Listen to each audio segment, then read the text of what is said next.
Segunda parte. Fundamentos morales. Tranquilicé a Regis mientras salíamos de Longsadle. Mantuve una actitud calma y tranquilizadora, el paso firme y la postura erguida. Sin embargo, sentía un nudo en el estómago y el corazón me pesaba.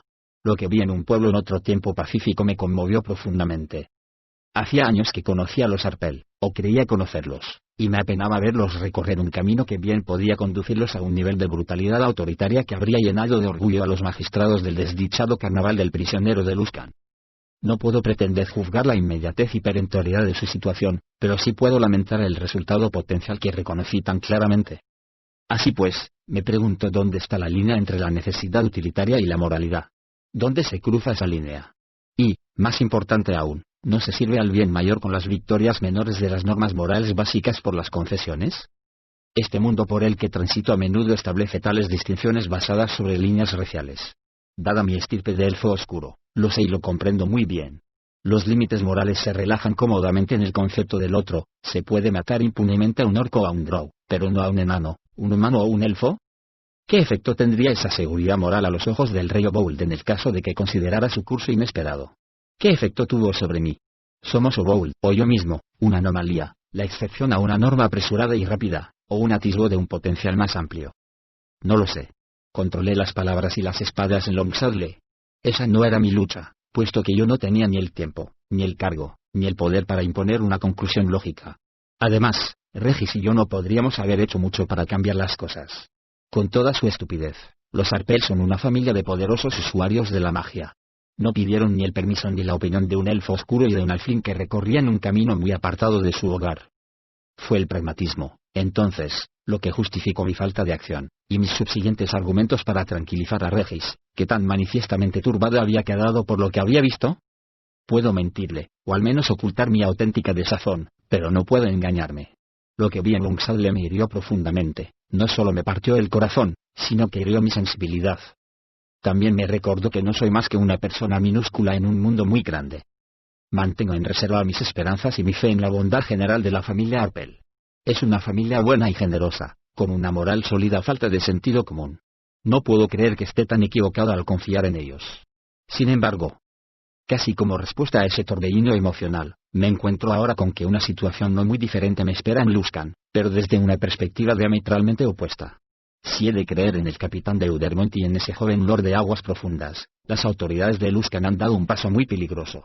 Deudermont intenta encabezar algo parecido a una revolución, ya que la torre de huéspedes del arcano no debe reconocerse como gobierno de la ciudad. ¿Es Luskan ahora lo que llegará a ser Longsadle cuando los Arpel consoliden su poder con inteligentes polimorfos y conejos enjaulados? ¿Son susceptibles los Arpel de sufrir las mismas tentaciones y la misma avidez de poder que aparentemente han infectado a la jerarquía de la torre de huéspedes? ¿Es este un caso de prevalencia de naturalezas mejores? Mi temor es que cualquier consejo dirigente cuya salvaguardia contra el poder persecutorio sea la mejor naturaleza de los principios rectores esté condenado a un eventual y desastroso fracaso. Por eso me sumo a Deudermont, que pretende iniciar una corrección de ese abuso. También en este caso me encuentro ante un conflicto. No es la pena por Longsadle lo que me mueve en Luskan, acepto la llamada por el hombre de quien viene. Pero las palabras que le dije a Regis eran más que un consuelo vacío. Los Arpel se comportaban brutalmente, al parecer, pero no tengo duda de que la ausencia de una justicia asfixiante precipitaría un nivel de violencia salvaje y descontrolada entre los clérigos enfrentados. De ser eso cierto, ¿qué sucederá en Luskan sin el poder detrás del trono? Es bien sabido que la Hermandad Arcana mantiene bajo su control a los 5 grandes capitanes, cuyos deseos y objetivos individuales a menudo entran en conflicto. Estos grandes capitanes eran todos hombres violentos y amigos del poder personal antes de su ascenso. Son una confederación cuyos dominios individuales nunca se han puesto al servicio del bien común del pueblo de Luskan. El capitán de Udermont librará su batalla contra la torre de huéspedes. Me temo que derrotar a Arklengreed sería una tarea más fácil que reemplazar el control ejercido por el archimago arcano. Me pondré en eso del lado de Deudermont, una persona apenas en un mundo muy grande. Y puesto que emprendemos acciones que sin duda tienen implicaciones importantes para tanta gente, solo puedo esperar que Deudermont y yo, y quienes nos acompañan, produzcan buenos resultados a partir de buenos deseos. De ser así, deberé volver sobre mis pasos y regresar a Longsadle. Driftdoorden. Capítulo 10. Tácticas y bolas de fuego. Brillante idea esta de batallar contra magos, dijo Regis, acabando con un chillido mientras se tiraba hacia un lado, detrás de un abrevadero. Un rayo relampagueante había salido disparado por la puerta delantera de un edificio lejano y había abierto una pequeña trinchera en la tierra justo al lado de donde había estado Regis. «Ya están fastidiando», dijo Drift.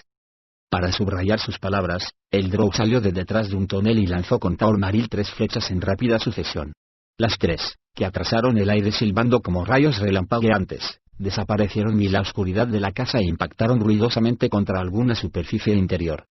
«Deberíamos movernos», comentó Regis. «Ellos saben dónde estamos». Drift negó con la cabeza, pero se tiró al suelo y gritó al ver venir un segundo rayo relampagueante. Fue a dar en el tonel que tenía delante, lo transformó en astillas e hizo que surgiera una espesa lluvia de espumosa cerveza. Regis empezó a gritar llamando a su amigo, pero dejó de hacerlo al descubrir que Drift, impulsado por sus tobilleras mágicas, ya estaba agazapado junto a él. «Puede que tengas razón», concedió el Drow. «Por lo menos podrías llamar a Guenhwyvar», dijo Regis, pero Drift negaba enérgicamente a cada palabra. Guenhwyvar había luchado junto a ellos durante toda la noche, y la pantera astral tenía un tiempo limitado para permanecer en el plano material primario. Si superaba esos límites, se convertía en una compañera débil y penosa. Regis se volvió a mirar el camino del otro lado, donde una columna de humo negruzco se elevaba en el cielo del crepúsculo. «¿Dónde está Deudermont?», se lamentó.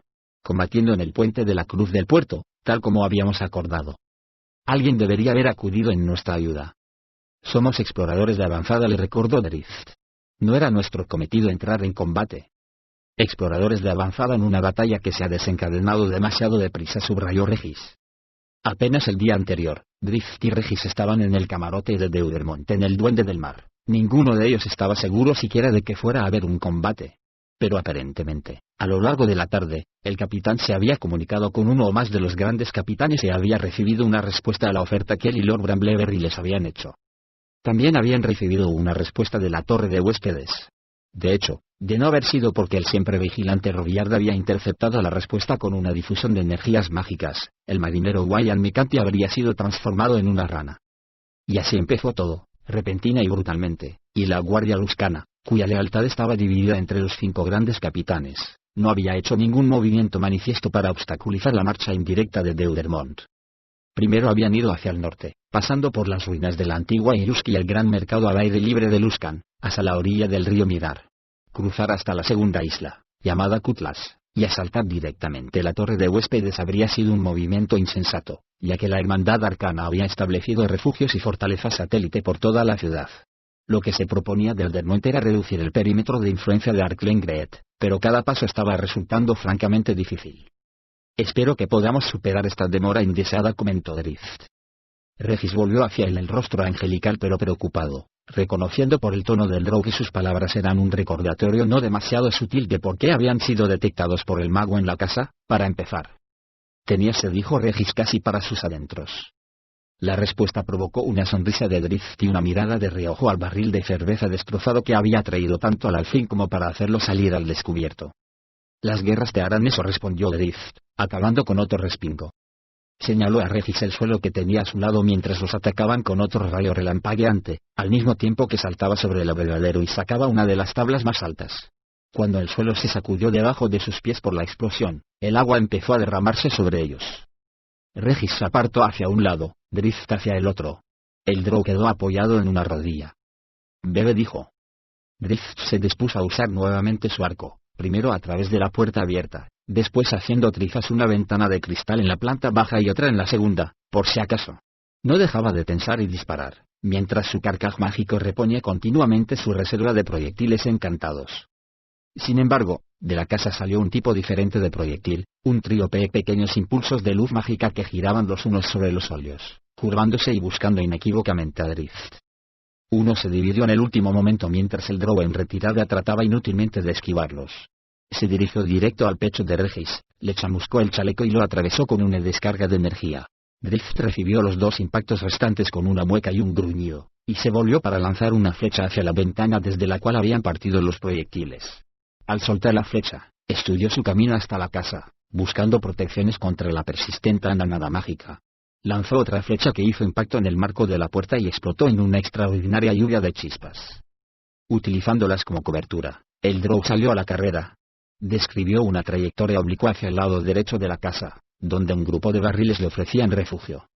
Pensó que lo conseguiría, esperando esquivar otro rayo relampagueante mientras agachaba la cabeza y salía corriendo. Sin embargo, se sintió tonto al perder el equilibrio, después de ver una bolita de fuego que saltaba ágilmente de la ventana de la segunda planta describiendo un arco. «Drift», gritó Regis, que también la había visto. Y el amigo del Halfling desapareció, así, sin más, cuando la bola de fuego explotó junto al grupo de barriles y contra el frente del edificio en el que estaban apoyados.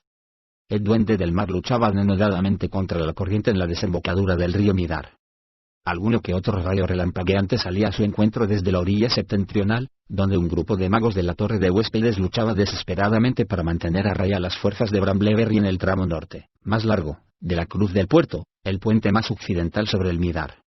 Dijiste que tendríamos que perder una veintena de hombres por cada mago abatido si queríamos tener alguna posibilidad, le recordó Deudermont a Robillard, que estaba a su lado apoyado en la barandilla, pero parece ser que Lord Brambleberry ha elegido bien a sus soldados. Robillard hizo caso omiso del sarcasmo mientras también él trataba de hacer una evaluación más precisa de la situación que tenían delante. Partes del puente estaban en llamas, pero los incendios no parecían progresar mucho. Uno de los magos de Brambleberry había hecho acudir un elemental del plano del agua, una criatura que no tenía el menor temor a esos incendios. Uno de los magos del enemigo había respondido invocando a su vez a un elemental, una enorme criatura de la tierra, una mezcla de roca, barro y hierba que parecía nada menos que una ladera que hubiera cobrado vida, dotada de brazos de piedra y tierra, y manos hechas de pedruscos. Se zambulló en el río para presentar batalla. Su consistencia mágica era tan fuerte que no permitía que el agua se llevase la tierra que le servía como aglutinante. El hecho era que los dos contrincantes parecían centrados en el intermediario elemental del otro, o más bien, intermediarios, ya que más magos invocaron a otros sirvientes del otro mundo.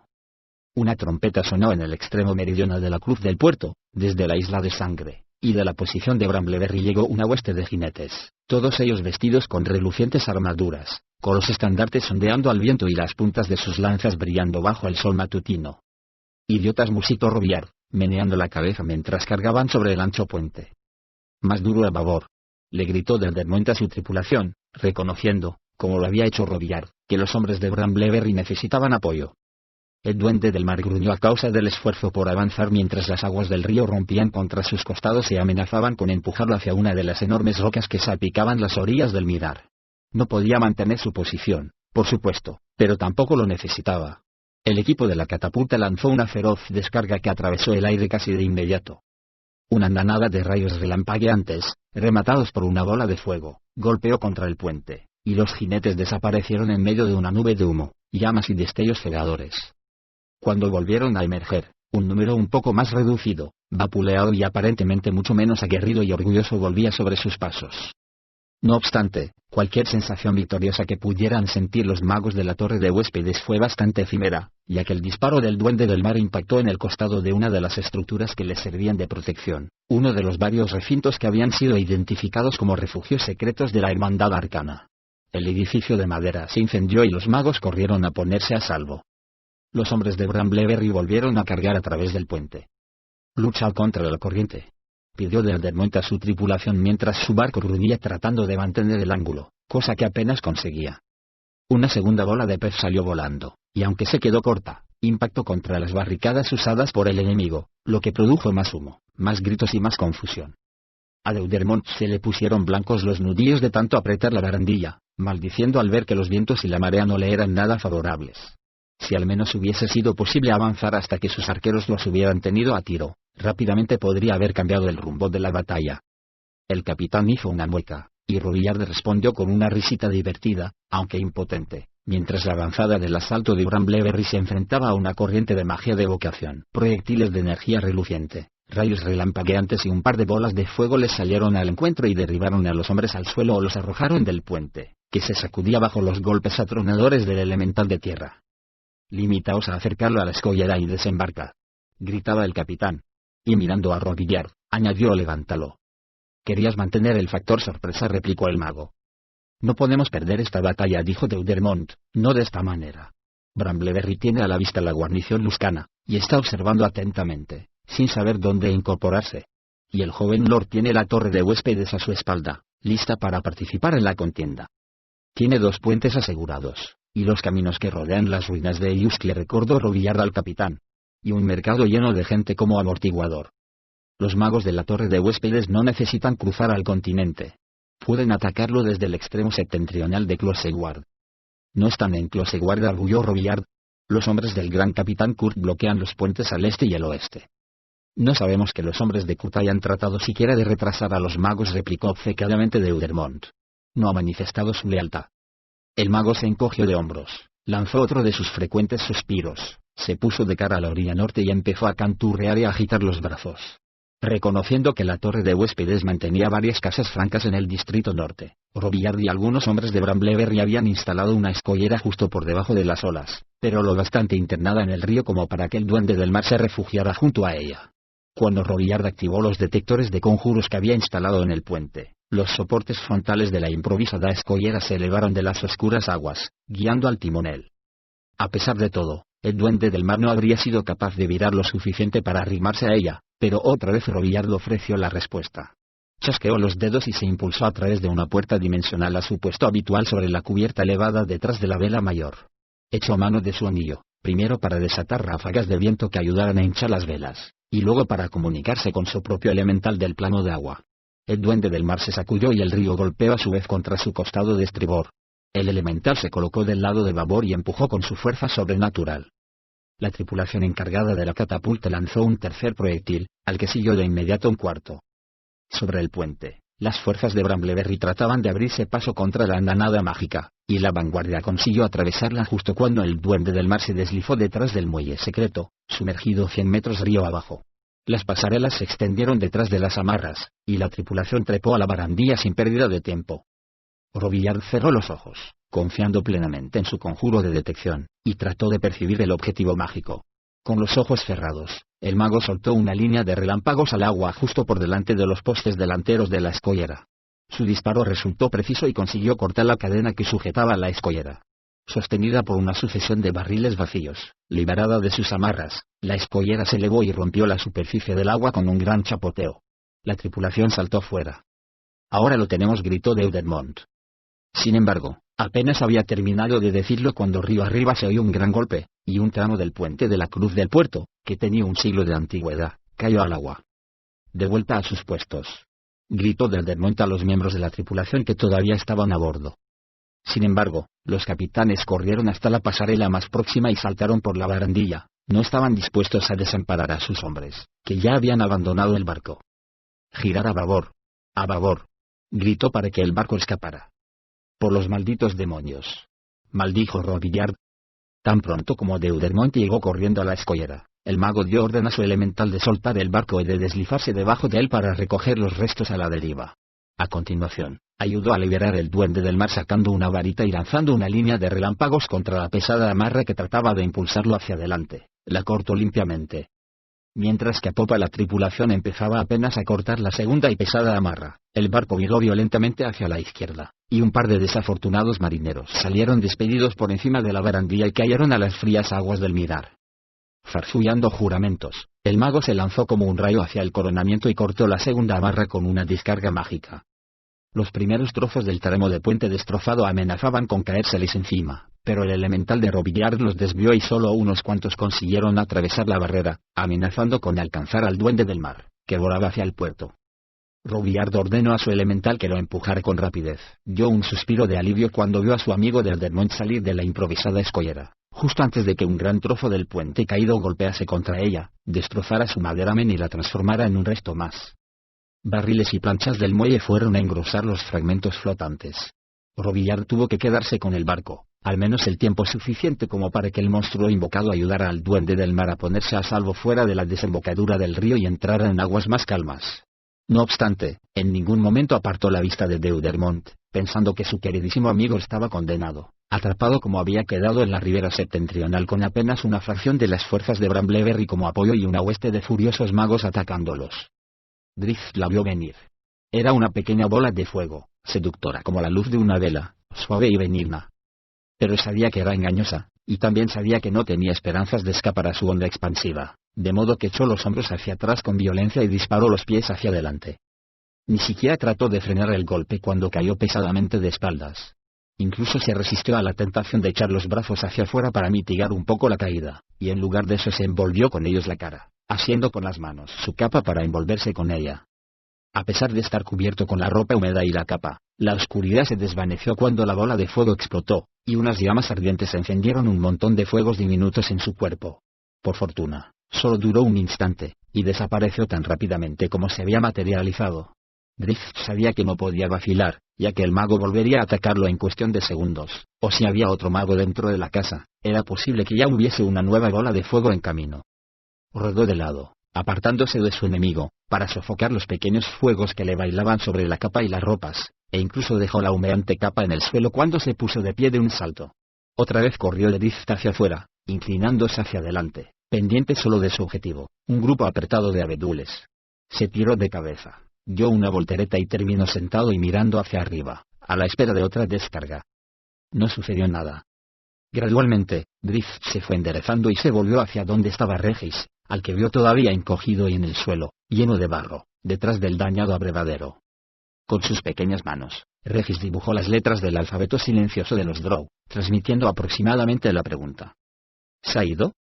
Es posible que su arsenal esté agotado, respondió Drift por el mismo medio. Regis meneó la cabeza, no lo entendía. Drift repitió las señales, esta vez más lentamente, pero el alfil seguía sin interpretar los complicados movimientos. Que tal vez se le hayan acabado los conjuros, dijo el Drow en voz baja, y Regis asintió con entusiasmo, hasta que un retumbo en el interior de la lejana casa hizo que ambos se volvieran hacia allí. Arrastrando tras de sí una línea ardiente que chamuscaba las tablas del suelo, salió por la puerta abierta una enorme bestia, toda ella de fuego anaranjado, rojo, amarillo y blanco cuando giraba más vertiginosamente. Daba la vaga impresión de ser bípeda, pero no tenía forma real, ya que las llamas no hacían nada más que avanzar con decisión. Cuando traspasó la puerta, dejando madera humeante por todos lados, cobró toda su gigantesca dimensión, sobresalía entre los lejanos compañeros y se burlaba de ellos gracias a su intensidad y su tamaño. Una monstruosidad feroz del plano elemental de fuego. Drift respiró hondo y levantó a Taolmaril, sin pensar siquiera en pasar a sus cimitarras, que les resultaban más fiables. No podía entablar un combate cuerpo a cuerpo con la criatura, de las 4 bestias elementales primarias. El fuego era la que a cualquier guerrero les resultaba más difícil de combatir. Sus llamas quemaban con una intensidad que achicharraba la piel, y el golpe de una cimitarra, aunque podía herir a la bestia, también podía calentar el arma. Drift tensó el arco y soltó la flecha, que desapareció en la vorágine de llamas. El elemental de fuego se volvió hacia él y rugió con el sonido de 1000 árboles crepitando. Luego, lanzó una línea de llamas que inmediatamente prendieron fuego al grupo de abedules. ¿Cómo vamos a combatirlo?, gritó Regis, y dio un respingo cuando el elemental chamuscó el abrevadero detrás del cual se ocultaba, y el aire se llenó de denso vapor. Drift no tenía respuesta a esa pregunta. Lanzó otra flecha y de nuevo se quedó sin saber si había causado o no algún daño a la criatura. Entonces, por instinto, el Drow inclinó su arco hacia un lado y lanzó un tercer proyectil, que pasó de largo al elemental y fue a atravesar la pared de la estructura donde se cobijaba el mago. Un grito proveniente del interior le hizo saber que había sobresaltado al mago, y el giro repentino y furioso del elemental de fuego volviendo hacia la casa confirmó lo que el Drow había sospechado. Disparó una sucesión ininterrumpida y luego una andanada alrededor de toda la estructura de madera, e hizo un agujero tras otro sin seguir un patrón identificable. Evaluaba sus efectos por los movimientos del elemental, que ora daba un paso hacia él, ora parecía tener la intención de volver hacia el mago. Controlar a semejante bestia no era nada fácil, se requería una concentración absoluta, y si ese control se perdía, Drift sabía que la criatura casi siempre descargaba su ira contra quien la había invocado. Volaron más flechas hacia la casa, pero con menos efecto. Drift necesitaba acertar al mago para invertir totalmente la trayectoria del elemental. Pero no lo consiguió, y se dio cuenta enseguida de que la criatura avanzaba inexorablemente hacia él. El mago había retomado el control. No obstante, Drift no cesó en su empeño, y empezó a alejarse mientras disparaba, con la confianza de poder desviar a la criatura y distanciarse de ella, o al menos, llegar a orillas del agua, donde el mirar lo protegería de la furia del elemental. Se volvió y miró hacia el abrevadero, pensando en decirle a Regis que saliera corriendo. Pero el alfil ya no estaba. Drift se dio cuenta de que el mago estaba protegido de las flechas cuando vio que el elemental cargaba contra él con renovado entusiasmo. El Drow le disparó un par de flechas por si acaso, luego se volvió y salió corriendo por donde había venido, rodeando el borde del edificio sobre el que había impactado la misma bola de fuego que casi lo había fundido y que estaba ardiendo furiosamente. Un mago muy listo iba murmurando cuando casi se metió de cabeza en una red gigantesca tendida en el callejón entre 2 edificios. El Drow giró en redondo y vio que el elemental bloqueaba la salida y que sus llamaradas lamían las estructuras de ambos lados. Que así sea, entonces le dijo Drizzt a la bestia, y desenvainó las cimitarras. Por supuesto, no podía hablar realmente con una criatura desde un plano elemental, pero tuvo la impresión de que el monstruo podía oírlo, ya que cuando terminó, el elemental avanzó corriendo, agitando sus brazos con ferocidad. Drizzt esquivó la primera embestida, luego saltó a la derecha y se anticipó al segundo ataque corriendo hasta la pared. Sintió que su integridad estaba amenazada por las llamaradas que lo rodeaban, y entonces inició un salto mortal hacia atrás. Al tocar el suelo, lo hizo girando sobre sí mismo, dando cuchilladas transversales con las cimitarras, una mano tras otra, y ambas hicieron saltar por los aires bocanadas de fuego mientras combatían contra la fuerza vital que mantenía unidas las llamas formando una criatura física y sólida. La segunda arma, Muerte de Hielo, hizo renacer la esperanza en Drizzt, porque entre sus propiedades no solo se contaba la de ofrecerle alguna protección sustancial contra las llamas, como había hecho contra la bola de fuego del mago, sino que además la cimitarra hija de la escarcha se complacía especialmente en infligir un dolor frío a las criaturas afines al fuego. El elemental se sacudió al revés de Centella, el mismo modo que había pasado por alto los disparos de Taurmaril, pero cuando Muerte de Hielo le golpeó, dio la sensación de que la criatura había perdido brillo. El elemental se replegó y pareció encogerse cada vez más sobre sí mismo mientras giraba. Sus llamas cobraron mayor brillo, hasta ponerse blancas, y la criatura salió hecha una furia y recuperó su ingente tamaño. Drizzt aguantó la carga blandiendo las espadas como un torbellino. Cada vez iba acortando más las estocadas de Centella para mantener a raya las embestidas del elemental. Seguía cada uno de estos golpes con Muerte de Hielo, sabedor de que eso dañaba a la criatura. Pero no la mataba. Al menos no de una manera rápida, y a pesar de la protección de Muerte de Hielo, Drizzt sentía el calor de aquella bestia magnífica y letal. Más que eso, el poder de las embestidas del elemental podía acabar con un ogro incluso sin su feroz acompañamiento. El elemental plantó un pie en el suelo y un círculo de llamas surgió del punto de impacto y se proyectó más allá de Drizzt, que dio un salto, sorprendido. La criatura avanzó y lanzó un demoledor gancho de derecha, pero Drizzt se agachó y consiguió esquivar a duras penas el golpe, que descargó con fuerza en el edificio en llamas. El impacto atravesó la pared de madera. Por el agujero salió una bocanada de fuego y, cuando aflojó, Drizzt saltó hacia la madera horadada. Apoyó el pie en el borde inferior del agujero y se lanzó para colocarse de plano contra la pared, pero solo el breve instante que le llevó tomar impulso y apartarse con una voltereta hacia atrás y dar un giro. Cuando dio la vuelta, trepando más alto al otro lado del callejón, se las arregló para enfundar las espadas y sujetarse al borde del tejado del edificio. Sin hacer caso del aturdimiento causado por el impacto al chocar contra la estructura, trepó, levantando las piernas y librándose apenas de otro feroz y pesado porrazo. Aunque él era rápido, el elemental lo era más. No trepó por la pared en un sentido convencional, sino que cayó contra ella y giró sobre sí mismo, subiendo como subirían las llamas por un árbol seco. Aunque Drizzt estaba en lo alto del tejado, también lo estaba el elemental, y además el edificio estaba totalmente afectado. El elemental le lanzó una sucesión de llamas a Drizzt, que se tiró hacia un lado, aunque no pudo evitarlas del todo. A pesar de que Muerte de Hielo lo ayudó a bloquear lo peor de la quemadura, no cabe duda de que sintió el ardor del fuego. Peor todavía, el techo ardía detrás de él, y el elemental mandó una nueva línea de fuego, y otra más. Drizzt se dio cuenta de que lo que pretendía era cortarle la vía de escape. El Drow reparó en que el elemental no había hecho aquello en el callejón y volvió a desenfundar sus cimitarras.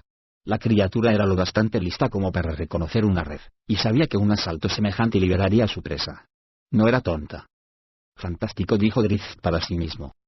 Al puente, ordenó Dermont, corriendo de la escollera que se hundía hacia el montón de rocas y cañones, paredes de piedra y árboles que su tripulación usaba para protegerse. Tenemos que alejar a los magos de los hombres de Brambleberry. Solo contamos con una fuerza de 15 hombres. Le gritó uno de los hombres. O en vez de fuerza debería decir debilidad. Estamos a 2 bolas de fuego de desaparecer, dijo una fiera guerrera de Puerta de Baldur que, durante los 2 últimos años, había liderado casi todos los abordajes. Deudermont coincidía con esas evaluaciones, pero también sabía que no tenían otra opción. Con el desplome del puente, la ventaja estaba de parte de los magos de la Torre de Huéspedes, pero la vanguardia de Brambleberry no tenía a dónde retirarse. Si huimos o esperamos, morirán, explicó el capitán, y cuando cargó en dirección noreste a lo largo de la orilla septentrional del río, sus 15 marineros lo siguieron sin vacilar. La carga se convirtió en una serie de paradas y avances, ya que los magos repararon en su presencia y empezaron a lanzar terribles ráfagas de magia contra ellos. A pesar de la cantidad de cobertura natural y fabricada por el hombre con que contaban, Deudermont llegó a pensar que la totalidad de sus fuerzas podrían resultar barridas incluso antes de acercarse al puente. Y lo peor era que las fuerzas de Brambleberry no podían hacer ningún progreso, pues cualquier intento de dejar atrás las sólidas estructuras que había al borde del puente significaba enfrentarse al fuego, el hielo, la electricidad y monstruos invocados. Por fin, el elemental de tierra fue derribado por los esfuerzos coordinados de muchos soldados y de magos de Surando, pero otra bestia, de naturaleza demoníaca, salió de las filas de los magos para ocupar el lugar del anterior incluso antes de que los hombres de Brambleberry hubieran terminado de dar vítores por la caída de la primera. Deudermont miró río abajo, con la esperanza de ver el regreso del duende del mar, pero para entonces se había internado profundamente en el puerto. Desolado, miró hacia el sudeste, a la isla de sangre, donde permanecían Brambleberry y el grueso de sus fuerzas, y no le sirvió de gran consuelo ver que el joven lord apenas había empezado a conducir a sus fuerzas de vuelta hacia el puente que los llevaría a la orilla sur y al mercado de Luskan, desde donde podrían marchar ribera arriba y cruzar el puente hacia el este. Va a ser una derrota amarga, pensó el capitán, con muchas bajas y pocos recursos de la torre de huéspedes capturados o destruidos. Cuando empezaba a replantearse el asalto, pensando que tal vez lo mejor sería que sus hombres se limitaran a esperar a Brambleberry, un grito que sonó hacia el norte lo distrajo. La multitud que corría a incorporarse a la refriega, hombres y enanos con armas de lo más variopinto, lo dejó aterrorizado. La parte noroccidental de Luskan era conocida como el Distrito del Escudo, donde se concentraban los almacenes de los mercaderes y los campos de reunión de las caravanas provenientes del principal socio comercial de Luskan, la ciudad de Mirabar, de cuyo Maxion se sabía que tenía lazos de sangre con las más altas jerarquías de la torre de huéspedes. Sin embargo, al parecer eran ciertos los rumores de una ruptura entre Mirabar y la Hermandad Arcana. Deudermont se dio cuenta en cuanto se hizo evidente que la nueva fuerza que se incorporaba a la refriega no era aliada de los magos de la torre de huéspedes. Se lanzaron contra la posición de estos, armados con ondas, lanzas y flechas, lo que provocó aullidos de protesta de los magos y una ovación de los guerreros atrapados de Brambleberry. «Adelante», gritó el capitán. «Ya son nuestros». Y lo eran, por cierto, al menos los magos de menor jerarquía que no poseían la capacidad mágica de teleportarse o de salir volando del campo. Los enemigos se encerraron por 3 lados, y los que huían hacia el este, la única vía de escape, no pudieron cruzar el siguiente puente antes de que Brambleberry acudiera a cortarles el paso. El elemental de fuego se alzó cuán alto era, dominando al Drow desde su altura. Drift aprovechó el momento para lanzarse hacia adelante, clavarle muerte de hielo y retroceder corriendo en sentido contrario mientras la criatura daba poderosos manotazos. Convencido de que la persecución era inminente, Drift se tiró hacia un lado haciendo una voltereta. Se colocó de modo que le permitiera seguir por encima del borde del edificio. Sin embargo, el elemental no siguió. En lugar de eso, salió rugiendo hacia el otro lado, dejando una línea chamuscada por el borde frontal del edificio, y bajó a la calle, donde fue imprimiendo su huella hasta la casa de la que había salido. «Es una hermosa gema», reconoció el mago. Miraba, al helado, el pequeño colgante de rubí que el alfil hacía girar en el extremo de una cadena. A cada vuelta, la gema captaba la luz, la combaba y la transformaba en los deseos más caros del mago. «Bonita, sí». Regis rió por lo bajo y le dio otra vuelta, apartándola hábilmente de la mano con que el mago pretendía agarrarla. Su sonrisa desapareció, y también la gema, que encerró en el puño en un parpadeo del atónito mago. «¿Qué estás haciendo?», preguntó el mago, otra vez sobrio al parecer. «¿A dónde ha?». Abrió los ojos, horrorizado, y empezó a decir: «¿Qué has hecho?». Mientras formulaba la pregunta, se volvió hacia la puerta justo a tiempo de ver a su furioso elemental entrando en la casa. «Que no pases frío», dijo Regis. El alfil se descolgó hacia el exterior por la misma ventana por la que había entrado. Aterrizó en el callejón con una voltereta y salió corriendo todo lo que le daban las piernas.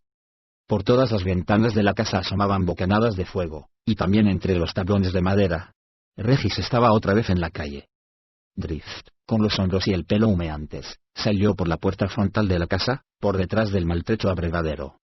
Se encontraron en mitad de la calle y ambos volvieron corriendo a la casa en la que se estaba librando una batalla entre el mago y su mascota. Retumbos de relámpagos mágicos acompañaban el crepitar de las vigas ardientes. El rugido de las llamas, al que daba voz el elemental, servía de acompañamiento a los gritos del aterrorizado mago. La pared exterior se congeló repentinamente, alcanzada por alguna gélida ráfaga mágica, pero se derritió y se convirtió de inmediato en vapor cuando el elemental de fuego ganó la batalla. Prosiguió unos instantes antes de que la casa empezara a desplomarse. El mago salió tambaleándose por la puerta delantera, con la ropa ardiendo, el pelo consumido por el fuego y la piel cuarteada. El elemental, derrotado, no salió detrás de él, pero el hombre apenas pudo considerar aquello una victoria, ya que cayó de bruces en la calle. Regis y Drift corrieron hacia él, sofocaron las llamas y le dieron la vuelta. No vivirá mucho tiempo sin un sacerdote, dijo el halfling. Entonces, debemos encontrar uno, replicó Drift. El Drow se volvió a mirar hacia el sudeste, donde Deudermont y Brambleberry estaban asaltando el puente. De ahí se elevaban al cielo humo y docenas de gritos, el entrechocar de metal y el retumbo de la magia. Regis soltó un largo suspiro. Creo que la mayoría de los sacerdotes van a estar ocupados un buen rato, respondió. Capítulo 11. El archimago arcano. El edificio parecía un árbol cuyas torres se levantaban como graciosas ramas y terminaban en elegantes puntas. Por sus 5 prominentes espirales, una por cada punta de la brújula y un gran pilar central, la estructura también recordaba a una mano gigantesca. Desde la espiral central de la famosa torre de huéspedes del arcano, Arklengred contemplaba la ciudad. Era una criatura robusta, rotunda y con una espesa barba gris y una calva que le daba el aspecto de un tío viejo y jovial. Cuando reía, si quería hacerlo, la risa nacía en una gran barriga que se sacudía y sonaba jubilosa y animada. Cuando sonreía, si simulaba hacerlo, se le formaban grandes hoyuelos y se le iluminaba toda la cara. Por supuesto, Arklengred tenía a su disposición un encantamiento que hacía que su piel pareciera llena de vida, la viva imagen de la salud y el vigor. Era el archimago arcano de Luzcan, y no tenía sentido hacer que la gente quedase desconcertada por su aspecto, ya que, después de todo, era un esqueleto, una cosa no muerta, un Lich había engañado a la muerte. Con ilusiones mágicas y perfumes ocultaba a la perfección los aspectos más desagradables de su forma corpórea putrefacta. Había incendios en el norte. Sabía que correspondían a la mayor parte de sus fuertes. Lo más probable era que algunos de sus magos estuvieran muertos o capturados. El Lich soltó una risita, no una risa jovial, sino otra perversa y malvada. Se preguntaba si podría encontrarlos pronto en el mundo de las sombras y traerlos nuevamente a su lado, todavía más poderosos de lo que habían sido en vida. Sin embargo, detrás de esa risa, Arklengred bufaba de cólera. Los guardias de Luzcan habían permitido que ocurriera. Habían vuelto la espalda a la ley y el orden, favoreciendo a esa revista del capitán Deudermont y a ese miserable malcriado de aguas profundas, Brambleberry. La hermandad arcana, sin duda, tendría que recompensar a la familia de Selor. Todos morirían, según decidió, desde el más viejo hasta los niños. Un golpe decidido en la puerta lo sacó de sus contemplaciones. Adelante, dijo sin volverse, y la puerta se abrió por medios mágicos. El joven mago Toyenus, al que llamaban la estaca, entró presuroso. A punto estuvo de tropezar y caer de bruces al traspasar el umbral, de nervioso y fuera de sí que se encontraba. Archimago, nos han atacado, dijo con voz entrecortada. Sí, estoy viendo al humo, dijo Gred tan tranquilo. ¿Cuántos han muerto? 7, por lo menos, y más de 40 de nuestros sirvientes, respondió la estaca. No sé nada de Paindra ni de Onotus. Tal vez consiguieran escapar como yo. ¿Por teleportación? Sí, archimago. ¿Escapar o huir? Preguntó Gred, volviéndose lentamente a mirar al atribulado joven. ¿Te marchaste sin saber qué había dispuesto tu superior Paindra? No había nada, tartamudeó el mago. Todo estaba perdido. ¿Perdido? ¿Frente a unos cuantos guerreros y la mitad de la tripulación de un barco? Perdido frente a los de Mirabar. Gritó la estaca. Pensábamos que la victoria era nuestra, pero los de Mirabar. Cuéntamelo. Nos pasaron por encima como una ola gigante. Oh, hombres y enanos, tartamudeó nuevamente el joven mago. Nos quedaba poca magia destructiva disponible, y los impetuosos enanos eran imparables. Siguió divagando, dando detalles de su resistencia final, pero Gred ya no lo escuchaba. Pensaba en Nifitis, en su querida Eriña, a la que había perdido en el este. Había tratado de invocarla, y al ver que no obtenía resultado, había traído de los planos inferiores a una de sus asociadas, que le había contado lo de la traición del rey Oboul de los orcos y la interferencia de ese maldito Bruenor Gatleammer y sus amigos. Arklengred había pensado mucho en cómo había sido posible una emboscada tan cuidadosamente planeada. Temía haber subestimado totalmente a ese tal Oboul, y la fuerza de la tregua entre muchas flechas y Mithril Hall. Se preguntó si no habría algo más que esa extraña alianza. Y ahora, el escudo de Mirabar se había sumado sorprendentemente a una lucha que habían evitado los guardias de Luzcan. Una extraña idea se le cruzó en la cabeza. La idea tenía un nombre árabe: Raurim. Serán recompensados, le aseguró Lord Brambleberry al furioso capitán de la guardia, que había seguido al Lord de Aguas Profundas desde la Isla de Sangre hasta el puente de 2 arcos, el más septentrional y occidental de los 3 puentes de Luzcan sobre el Mirar. Las casas pueden reconstruirse. ¿Y se puede resucitar a los niños?, le espetó el otro. Hay circunstancias desafortunadas, dijo Brambleberry. Así es la guerra. ¿Y a cuántos mataron mis hombres y a cuántos los magos de la torre de huéspedes con su atroz demostración de magia? No habría muerto nadie de no haber empezado tú la batalla. Mi buen capitán, hay cosas por las que vale la pena morir. ¿Eso no debería decidirlo aquel al que le toca morir? Lord Brambleberry respondió al hombre con una sonrisa afectada, pero realmente no sabía qué contestar.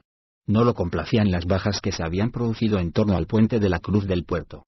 Se había declarado un incendio apenas al norte de su perímetro y varias casas habían quedado reducidas a cenizas humeantes. Habían muerto luscanos inocentes. La postura agresiva del capitán de la guardia se suavizó cuando el capitán de Udermont se acercó y se colocó junto a Lord Brambleberry. ¿Hay algún problema?, preguntó el héroe legendario de Luscan. No, señor de Udermont, tartamudeó el guardia, claramente intimidado. Bueno, sí, señor.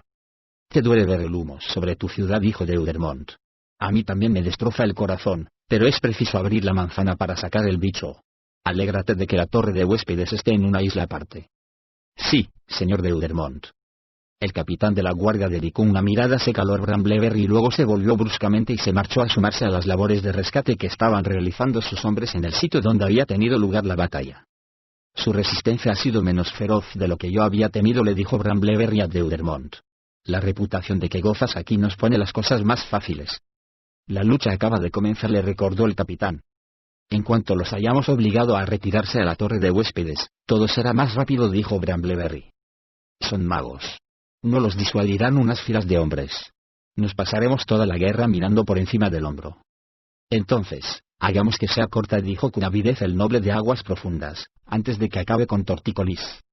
Con un guiño y una reverencia se marchó a toda prisa y a punto estuvo de chocar con Robillard, que vendría hacia de Udermont.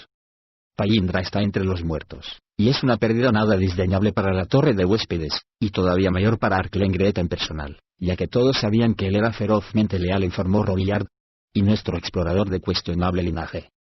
Su nombre es Drift, aclaró de Udermont. Sí, ese, replicó el mago. Derrotó a un mago llamado Antarseasark, que no tenía parangón en eso de invocar elementales y demonios, incluso elementales de gran rango y señores demonios. ¿Sin parangón? Incluso mejor que Robillard, dijo de Udermont para aligerar el ánimo generalmente sombrío del mago. No seas tonto, replicó Robillard, arrancándole una ancha sonrisa a de Udermont, que tomó nota de que Robillard, en realidad, no le había contestado. Los poderes de Avantar habrían prestado un gran servicio a Arklengret cuando nuestras llamas laman sus torres. Entonces, la de hoy ha sido una gran victoria, dedujo de Udermont. Ha sido el día en que hemos debilitado a la bestia. Nada más. Cierto, replicó de Udermont, aunque en un tono que no mostraba ni acuerdo ni concesión, sino más bien un desapego divertido, mientras miraba más allá de Robillard y asentía. Robillard se volvió y vio que Drift y Regis venían por el camino. El drow traía un brazo cubierto con una capa hecha jirones. Me han dicho que habéis librado una bonita batalla, les dijo de Udermont en voz alta cuando ambos se acercaron. Esas son dos palabras que no suelen ir juntas, dijo el drow. Cada vez me cae mejor, dijo Robillard en un tono que solo de Udermont pudiera oír. El capitán dio un bufido. Vamos, retirémonos los cuatro junto a un hogar reconfortante con una copa de buen brandy para que podamos intercambiar experiencias, dijo de Udermont. Y que haya tarta, añadió Regis. Nunca hay que olvidarse de la tarta. ¿Causa o efecto?, preguntó Arklengret en voz baja mientras bajaba por el pasillo hacia las cámaras de la supermaga en la espiral sur. Junto a él, Valindra Salumantle, supermaga de la Torre Norte, a la que todos consideraban la siguiente en la línea de sucesión de Arklengret, lo cual, por supuesto, no era una perspectiva halagüeña, teniendo en cuenta que Lee pensaba vivir eternamente, dio un bufido despectivo. Era una diminuta elfa de la luna, mucho más baja que Gret y tan menuda que el cuerpo animado del arcano parecía varias veces mayor que ella. No, de verdad, prosiguió Arklengret, se incorporaron los mirabarronos a la batalla contra Paindra en nuestra Casa Franca como consecuencia de los rumores de que habíamos amenazado con intervenir en la estabilidad de la marca argentea. ¿O acaso su interferencia formaba parte de una revuelta más generalizada contra la hermandad arcana? ¿Causa o efecto? Lo segundo, replicó Valindra, sacudiendo la larga y lustrosa cabellera negra que, formando tan vivo contraste con sus ojos, daba la impresión de que estos hubieran robado todo el azul de las aguas de la Costa de la Espada. Los mirabarronos se habrían sumado a la lucha contra nosotros, hubiera ido o no Nifitis al encuentro de Ogoul. Esta traición apesta a Arabet. Era de esperar que dijeras eso de tu rival. ¿No estás de acuerdo? La impetuosa elfa había contestado sin la menor vacilación, y Arklengret soltó una risita sibilante. No habían muchos que tuvieran el valor de hablarle tan abiertamente. En realidad, fuera de los ocasionales exabruptos de Valindra, No podía recordar que nadie lo hubiera hecho, nadie a quien a continuación no hubiera matado, por supuesto. Entonces, ¿quieres decir que la supermaga Rohirrim había avisado de la reunión entre Nifitis y el rey Oboul de Duhelich? Es lo que se desprende de tu lógica. Por lo menos, su traición es algo que no me sorprende. Y sin embargo, tus raíces están también en la marca argentea, dijo Gret con una mueca seca. En el bosque de la luna, según creo, y entre los elfos a los que no les haría ninguna gracia ver a la hermandad arcana apoyando al rey Oboul.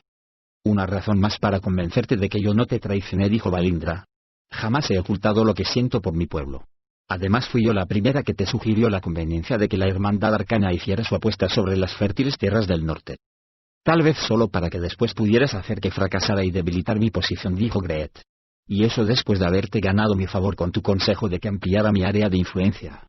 Muy sagaz por tu parte eso de insinuarte como mi aparente heredera antes de empujarme al abismo, ¿no crees?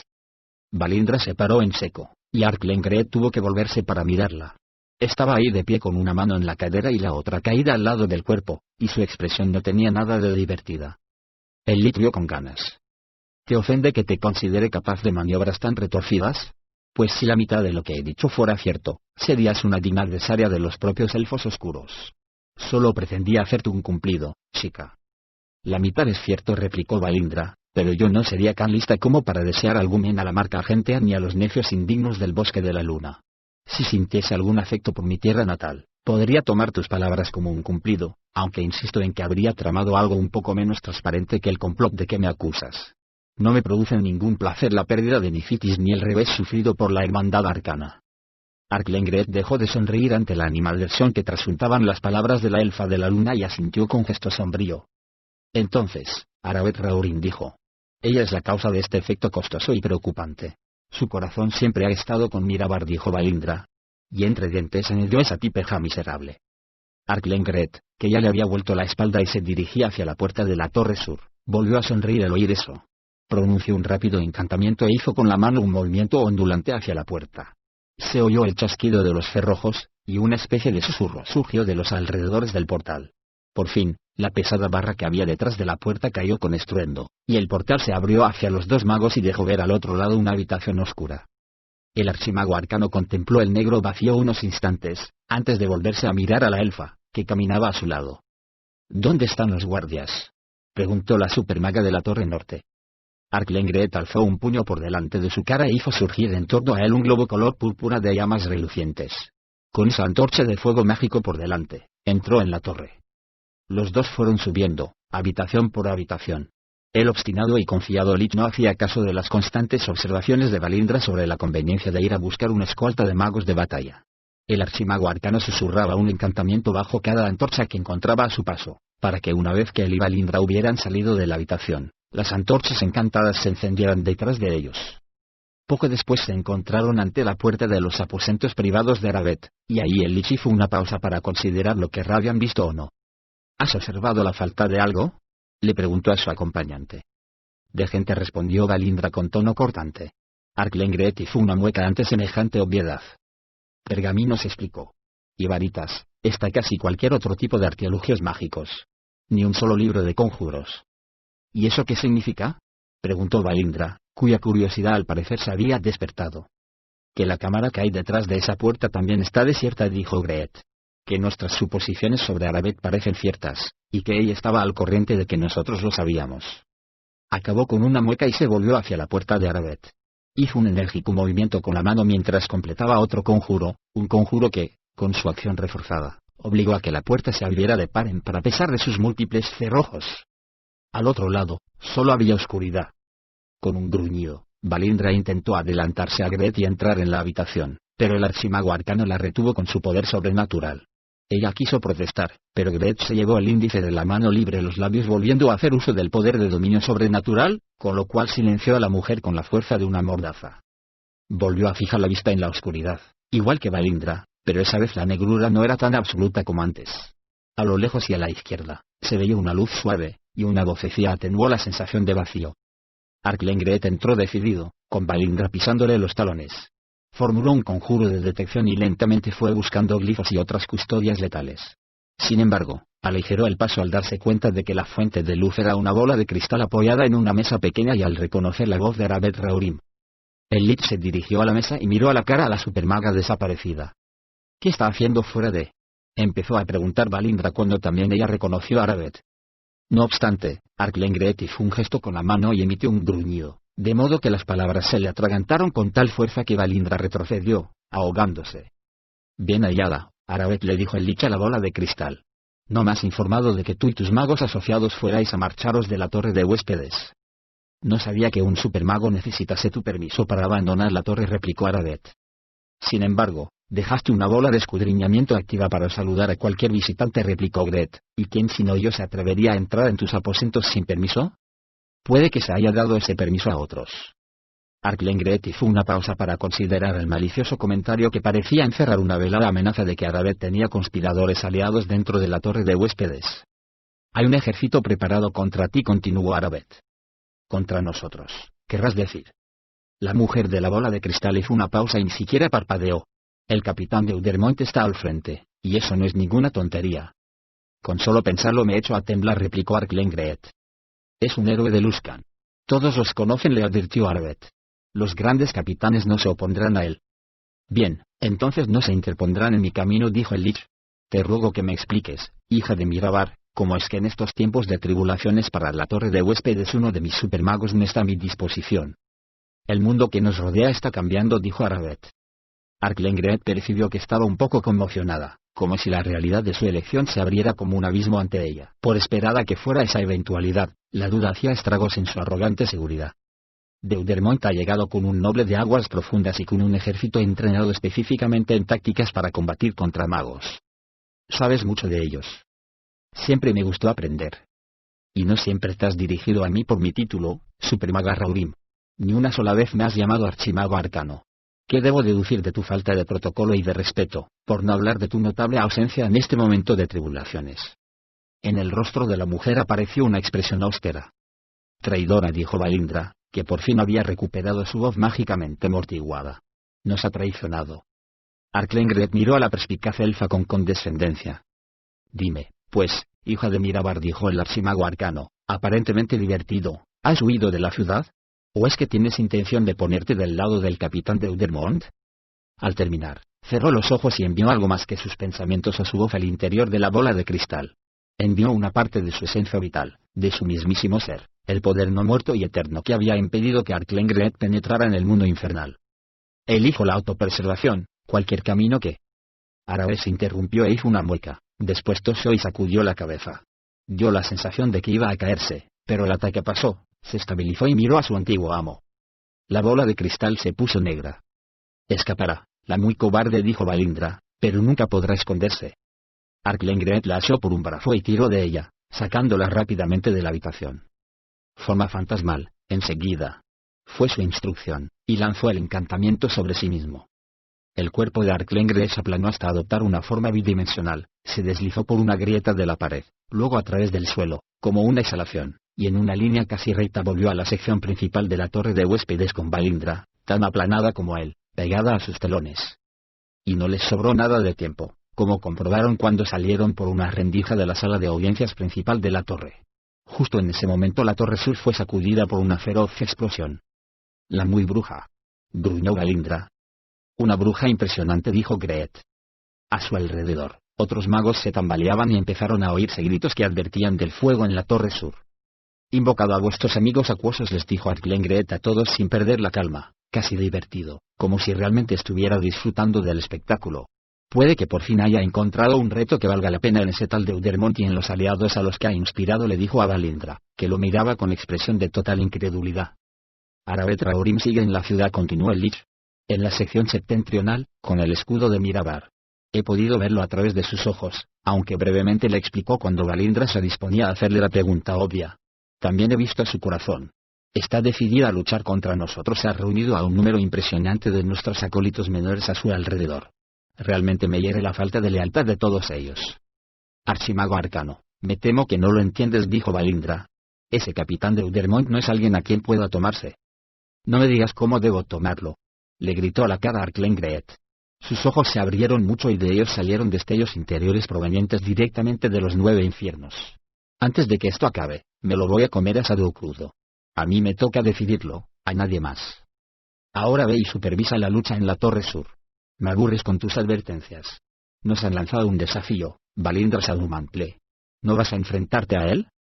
Por supuesto que sí, archimago arcano. Gritó la elfa de la luna. Solo temía. Temías que yo no entendiera la magnitud de este conflicto. Sí, confirmó Valindra, o intentó hacerlo, antes de que una mano mágica la cogiera por el cuello y la obligara a ponerse en puntillas antes de alzarla por los aires. Eres una supermaga de la torre de huéspedes del arcano, dijo Arklengreet. Y sin embargo, podría romperte el cuello con un pensamiento. Considera tu poder, Valindra, y no pierdas tu confianza en que es considerable. La mujer se removió, pero no pudo liberarse. Y mientras recuerdas quién eres, mientras consideras cuál es tu poder y tu función actual, no dejes de recordar quién soy yo. Acabó con un bufido, y Valindra salió volando y a punto estuvo de caer de bruces.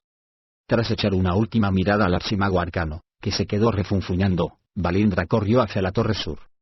Arklengreet no observó cómo se marchaba. Tenía otras cosas de que ocuparse.